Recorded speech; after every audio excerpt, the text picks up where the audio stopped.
Antes de começar esse vídeo propriamente dito, eu quero deixar alguns recados importantes aqui. Em primeiro lugar, eu quero agradecer a seguidora Natália pela indicação do caso. Além disso, quero avisar aos seguidores que não disponham de muitas fotos para esse caso. Assim sendo, vou utilizar da melhor maneira possível as poucas fotos que disponho no vídeo. E quanto a você, Natália, muito obrigado pela indicação. Foi uma grande ideia me passar esse vídeo tão pouco conhecido aqui no Brasil, tão pouco editado pelos youtubers daqui, né? Então, vamos começar o caso. Olá, seguidores.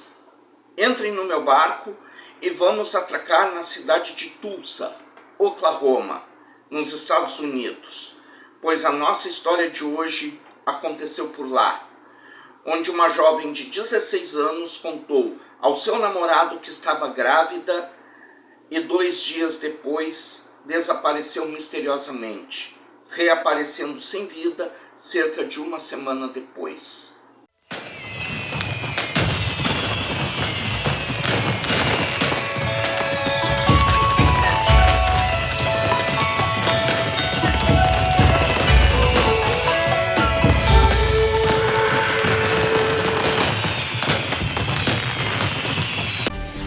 I have her picture as a screensaver on my computer at work, so I think about her daily.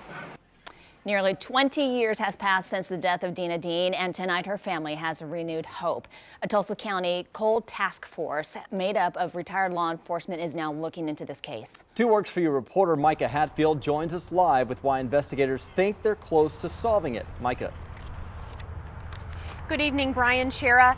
For 19 years, Dina Dean's family has been desperately wondering what happened to the 16-year-old here in this parking lot. They've been told for years that law enforcement was close to making an arrest in the case, but this time it rings differently with the family. We didn't think that there was a possibility of an arrest. We're all smart enough to say, hey, we're just wasting our time. Mike Huff is one of several retired members of law enforcement volunteering his time on the Cold Case Task Force. The group, that includes an investigator from the Oklahoma City bombing, has been sifting through 10 boxes full of documents from Dina's case. Everything is being prepared with the goal of prosecution. We're not just wanting to close cases, we're wanting to convict people for the murders that they think they got away with. Huff says it's a very satisfying time to think the task force could bring the family the answers they've wanted for so long. It does bring me a whole new sense of hope, and it lets me know that she hasn't been forgotten.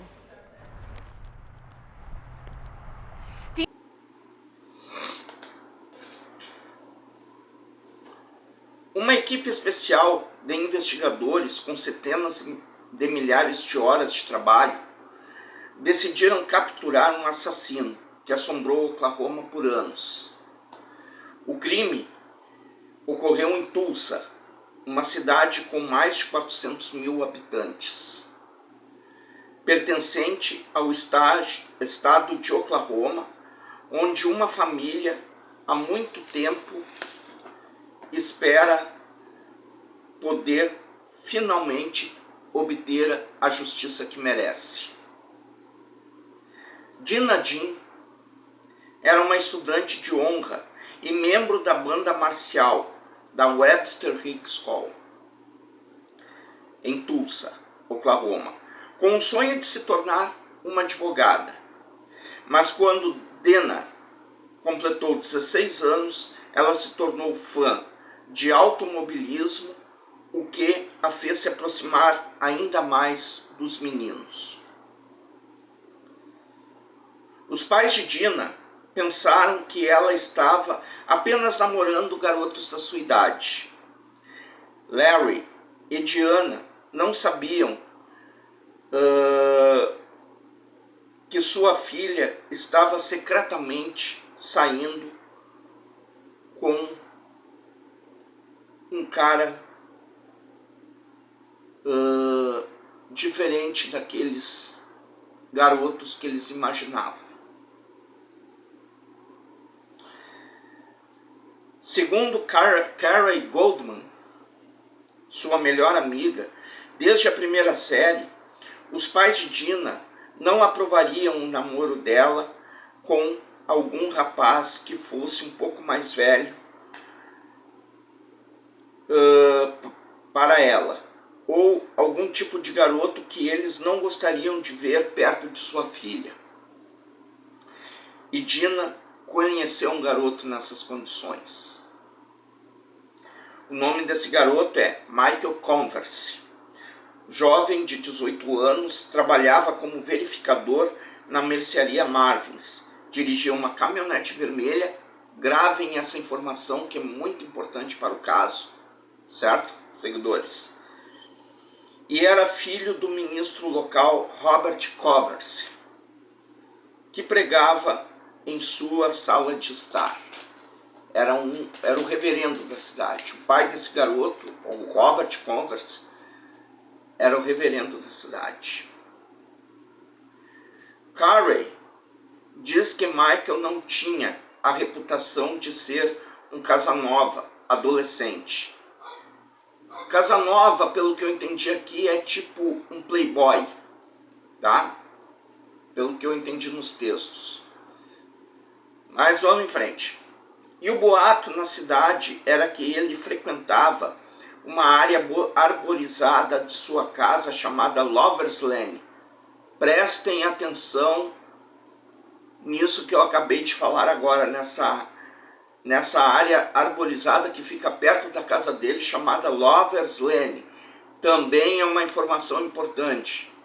Tá? Vai fazer todo sentido depois no decorrer da história. Certo? Vamos em frente. Normalmente nas noites de sábado, no verão, Dina iria para a pista de corrida de automóveis após seu turno na Arby's para conhecer sua família.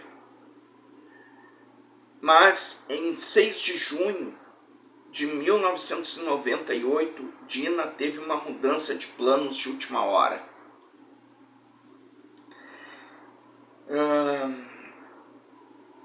Segundo a mãe de Dina, ela disse que o Michael queria falar com ela quando ela saísse do trabalho. Tá? E ela ainda perguntou para a mãe se ela podia ir. Ela não foi por conta própria, ela não fez nada por conta própria. Perguntou, chegou e perguntou.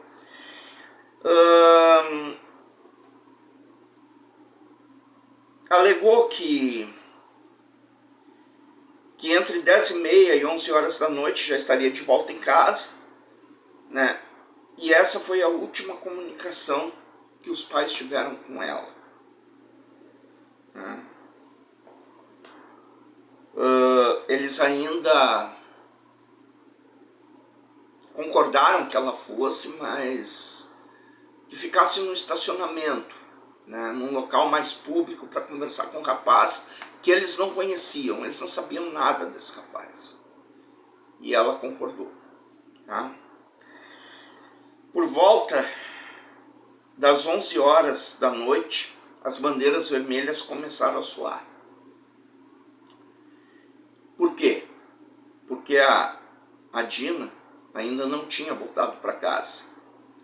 E à meia-noite, o Larry e a Diana, os pais dela, estavam em pânico quando eles receberam um telefonema, né? Se sentiram aliviados em atender o telefonema e tal, só que não era a Dina, era alguém dizendo que o carro da família estava no estacionamento, mas que a Dina não estava por perto.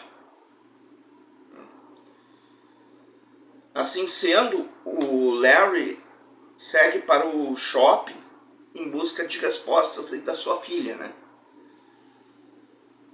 Quando ele chega lá, ele encontra o carro da Dina estacionado em frente à mercearia Marvin, onde ela deveria encontrar o Michael.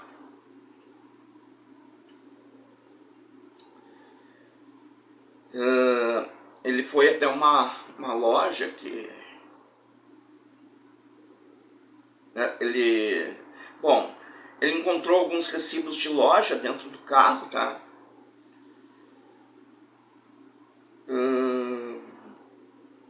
que revelaram que Dina comprou alguns salgadinhos no mercado, que ela passou pelo caixa do Michael e saiu para fazer uma ligação. Não se sabe para quem, tá? Se sabe que ela foi fazer uma ligação, mas não se sabe para quem.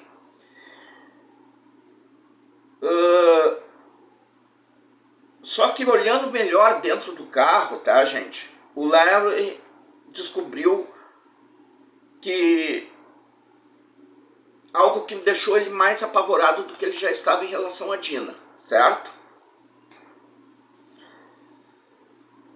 As portas estavam destrancadas e as janelas estavam abaixadas. E a Dina não estava ali. E não era só isso. A carteira dela estava no carro, havia um sanduíche inteiro que não havia sido comido, que estava no carro, e isso era um sinal de que algo estava errado, de que algo estava acontecendo de errado por ali. Certo? Aí o Larry disse para Diana para ligar para o departamento do xerife do condado de Tulsa, que imediatamente começou a procurar por Dina.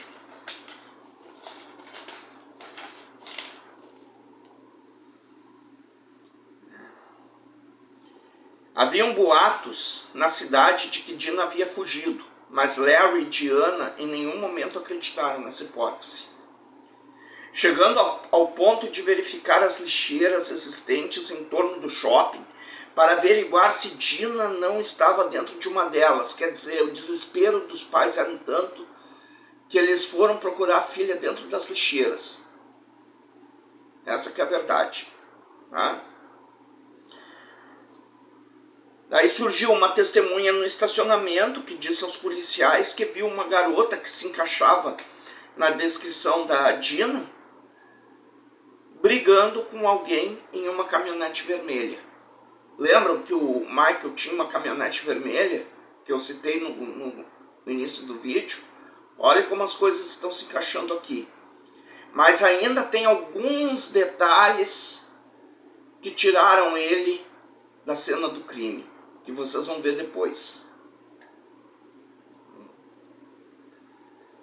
Como o estacionamento fica próximo a uma rodovia importante, os investigadores imediatamente suspeitam que Dina tenha sido sequestrada, possivelmente em um caso de tráfico humano. Então, surge uma carta bizarra que deixa a dona Diana, mãe da Dina, completamente sem fôlego.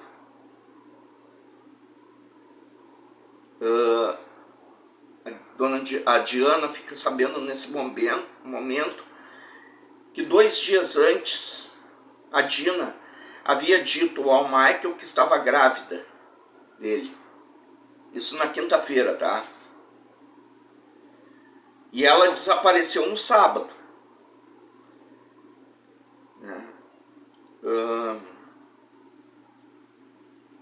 Isso é o que está se formando aí.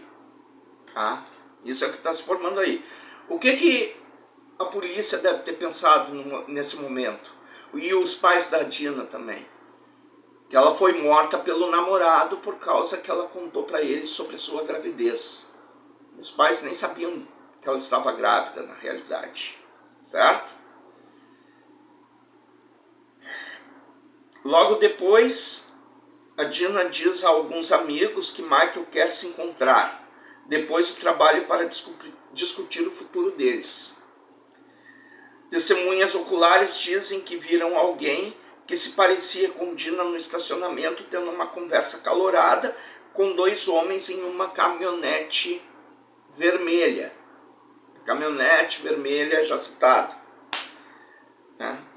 E era de conhecimento público na cidade que Michael Covers tinha a tal da caminhonete vermelha. Quer dizer, se tornou uma pessoa de interesse da polícia nesse caso. Depois que o caminhão acelerou, Dina não estava mais em lugar nenhum. Naquele momento ela foi vista pela última vez. Dina disse a Michael que estava grávida na noite de quinta, ou seja, tá. Os investigadores do xerife do condado de Tulsa rastrearam Michael Converse procurando por Dina e por respostas sobre o seu desaparecimento. Mas eles ficaram chocados com o que Michael e seu pai falaram, o reverendo Robert Converse. E o que foi que eles disseram? Pasmem. Eles não conheciam a Dina e o Michael nunca havia saído com ela. Certo?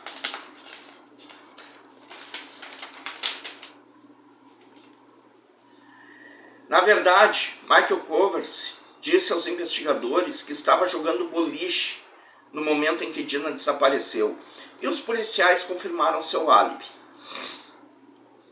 Então, se não foi Michael que estava naquela picape vermelha no estacionamento, onde está Dina Dean? Os investigadores começaram a se perguntar se ela foi arrastada por um estranho. Os dias passam. As esperanças de encontrar Dina viva desaparecem. E a certa altura das buscas, a polícia disse aos pais da Dina que eles não estavam mais procurando por ela, e sim por um corpo, pois não acreditavam mais que a garota pudesse ainda estar viva. Ainda assim, os policiais não podem deixar de se perguntar se a suposta gravidez de Dina está de alguma forma ligada ao seu desaparecimento. Então eles voltam para Michael e pedem que ele faça um teste de polígrafo, no qual ele foi reprovado 2 vezes. Nesse ponto, os investigadores acreditam que Michael Converse está mentindo. Então, os policiais traçam uma grade de busca triangular, identificando os últimos 3 lugares onde Michael foi visto na noite em que Dina desapareceu: o estacionamento, a pista de boliche e a sua casa. Tragicamente, os detetives não precisaram procurar muito em uma área remota conhecida como Lover's Lane. Eles encontraram o corpo da Dina lá. Vocês lembram? O local que o Michael costumava frequentar nas noites de verão. Lover's Lane. Pois é, tá aí. Ela estava em um campo em decomposição por 6 dias. O corpo de Dina estava tão mutilado e decomposto que o legista não conseguiu determinar do que ela morreu. Mas uma coisa que a autópsia confirma sem dúvida, que isso eles conseguiram ver: Dina Dean não estava grávida. Surpresos, seguidores? Tem mais. Alguns amigos dizem que foi uma piada de mau gosto. Dina estava chateada por Michael tê-la ignorado e queria lhe ensinar uma lição. Esses amigos também afirmam que escreveram um bilhete para Dina, indicando que Michael estava chateado e ela precisava dizer a ele que era tudo uma piada. Eles dizem que Dina foi ao estacionamento naquela noite para avisar Michael que ele havia caído em uma pegadinha, ou seja, Dina pregou uma peça horrível e perdeu a vida por isso. O promotor distrital do condado de Tulsa agora acredita que o motivo foi estabelecido. Ele apresenta o caso a um grande júri, mas não há provas suficientes para indiciar ninguém. Por quase 2 décadas, o caso de Dina Dean permaneceu frio. Até que, em uma sala de guerra, dentro do departamento do xerife do condado de Tulsa, encontra-se a única força-tarefa civil conhecida do país. Mike Ruff tomou uma força-tarefa de policiais aposentados em Tulsa, para resolver 31 casos arquivados e não solucionados da cidade, e o caso de Dina Dean é um deles. Eles não são apenas voluntários, mesmo aposentados, são 22 dos melhores do ramo, com mais de 1000 anos de experiência entre eles. E agora, a força-tarefa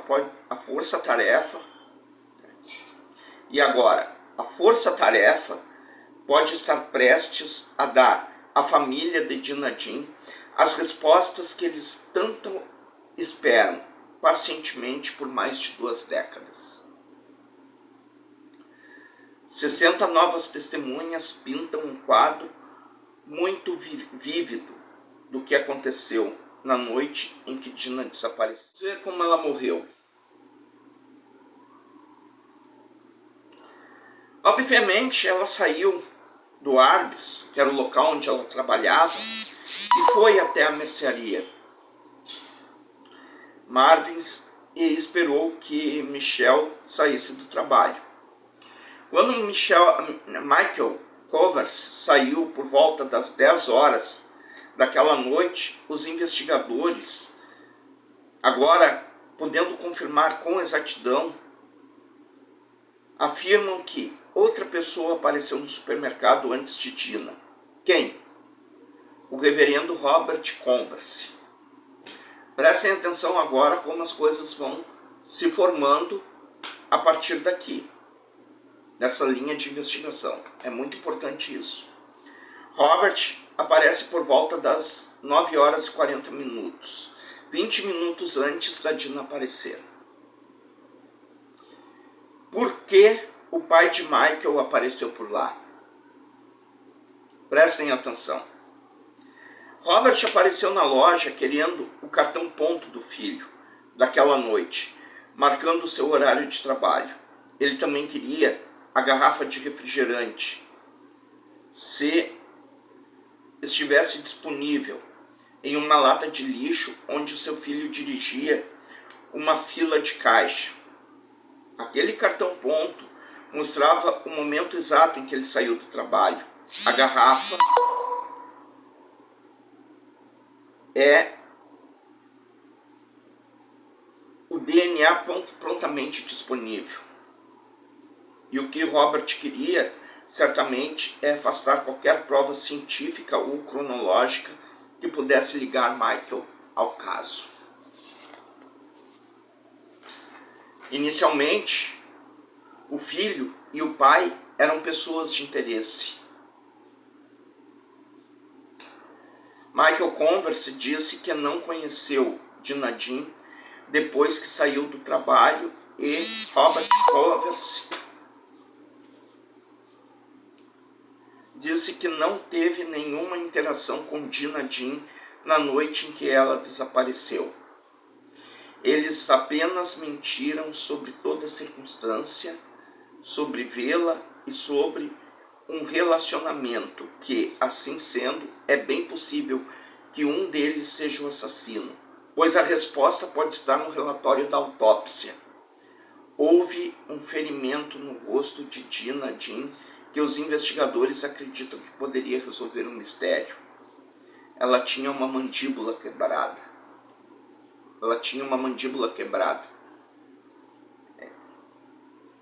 Esses 22 investigadores aposentados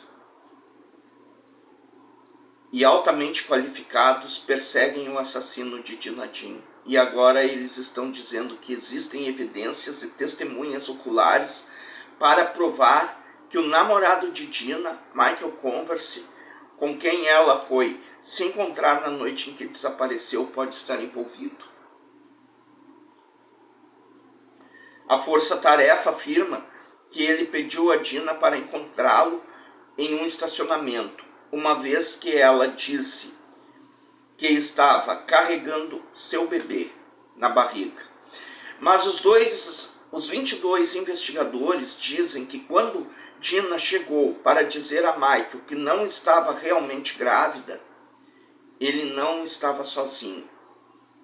A força-tarefa de casos arquivados afirma que o pai de Michael também estava esperando.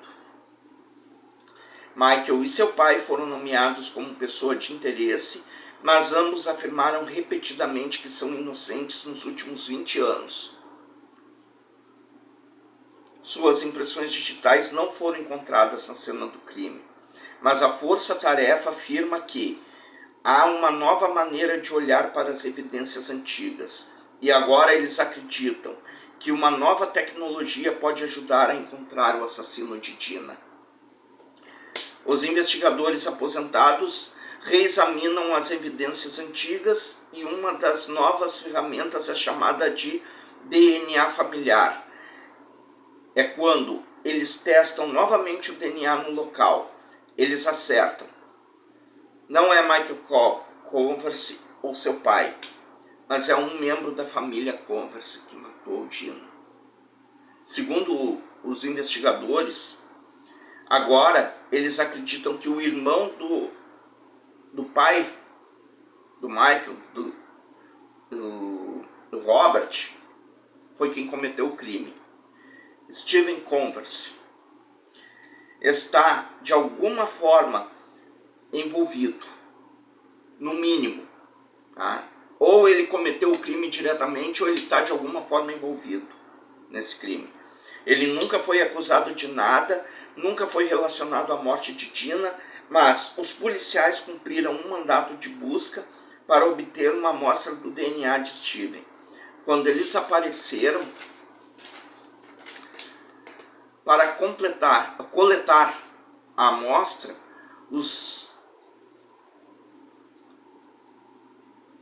eles afirmaram que o Steven Converse fez o que eles chamam de expressão espontânea, pois naquele momento foi descoberto que o tio de Michael foi cúmplice no sequestro e morte de Dina Dean. Os investigadores dizem que as evidências antigas também podem revelar uma pista totalmente nova sobre quem largou Dina naquele campo. Eles acreditam que testar novamente as roupas de Dina com uma nova tecnologia pode revelar impressões digitais de 20 anos atrás. Todos os 3 homens da família Converse continuam afirmando que não tiveram nada a ver com o desaparecimento de Dina Dean e nem com a sua morte. Michael Converse não atendeu a porta de sua casa. Em seguida, a força-tarefa foi para a casa do ministro Robert Converse, mas quando virou a rua dele, eles foram parados no meio do caminho. Enquanto estavam no bairro de Robert Converse para ir à sua casa no final da rua para falar com ele sobre o que ele sabe a respeito do assassinato de Dina, o departamento do xerife intercedeu e pediu que se retirassem para que eles pudessem cumprir o mandato de busca. Assim, os delegados do xerife do condado de Tulsa foram à casa de Robert Converse com um mandado de busca de DNA novinho em folha. Por enquanto, Diana e Larry Dean esperam pelo dia em que finalmente farão justiça para Dina Dean, mas seu pai, Larry Dean, ainda fala em justiça sobre a morte de sua filha. Tudo indica que nada foi encontrado na casa do Robert quando a polícia chegou lá com o mandato. Certo, pessoal? Isso porque o Larry, o pai da Dina, disse algo que ficou marcado na mídia local na ocasião. Ele disse o seguinte: estou buscando justiça e isso é tudo. Eu só quero ouvir aquele juiz dizer culpado e então tudo se foi. A pressão, a tristeza, tudo acabou. Sim, ainda vou me lembrar de Dina, ainda vou colocar as flores no cemitério, mas esses anos de luta, enfim, terminarão. A história de hoje foi essa, seguidores. Agora vamos voltar a navegar pelos continentes do mundo até a nossa próxima parada. Ou próximo vídeo, como preferirem. Não se esqueçam de se inscreverem quem não é inscrito. Se gostarem, deixem um like e compartilhem a história. E ativem o sininho para as notificações. E façam os seus comentários o mais educadamente possível sobre os casos. Até a próxima, seguidores.